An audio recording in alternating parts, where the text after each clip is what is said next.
দীপান্বিতা রক্ষিত টেলিপাড়ার অত্যন্ত সুপরিচিত মুখ হলেন দীপান্বিতা। কুকুমনি হোম ডেলিভারি ধারাবাহিকের জনপ্রিয়তা তাকে রাতারাতি জনপ্রিয় করে তুলেছিল দর্শকদের মাঝে।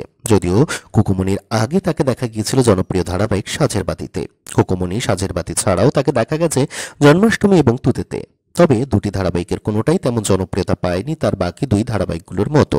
অল্পদিনেই ফুরিয়ে যায় ধারাবাহিক দুটি। ছোট পর্দায় অভিনেত্রীকে শেষবার দেখা গেছিল তুতেতে।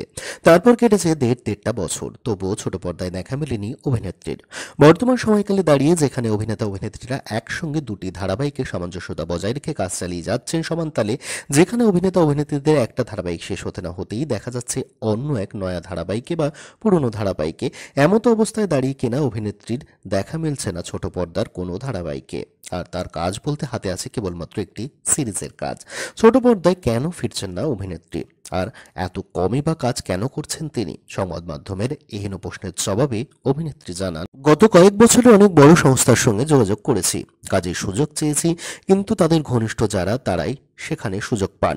আশা করছি যখন অন্যান্য সংস্থায় একই মুখ কাজ করতে করতে ক্লান্ত হয়ে যাবে, তখন হয়তো আমাদের মতো কেউ সুযোগ পাবে। অর্থাৎ এক কথায় বড় সংস্থাগুলির ঘনিষ্ঠ না হতে পারার জন্য খেসারত দিতে হচ্ছে তাকে সুযোগ না পেয়ে। তাই ছোট পর্দার এত জনপ্রিয় মুখ হওয়া সত্ত্বেও ছোট পর্দায় কাজের সুযোগ মিলছে না তার, বা তাকে আপনারা ছোট পর্দায় কাজে দেখতে পাচ্ছেন না। তবে কি ছোট পর্দায় আর দেখা যাবে না অভিনেত্রীকে? অভিনেত্রী আশ্বস্ত করেন, যদি ভালো কাজের সুযোগ পান অবশ্যই তাকে দেখা যাবে ছোট পর্দায়।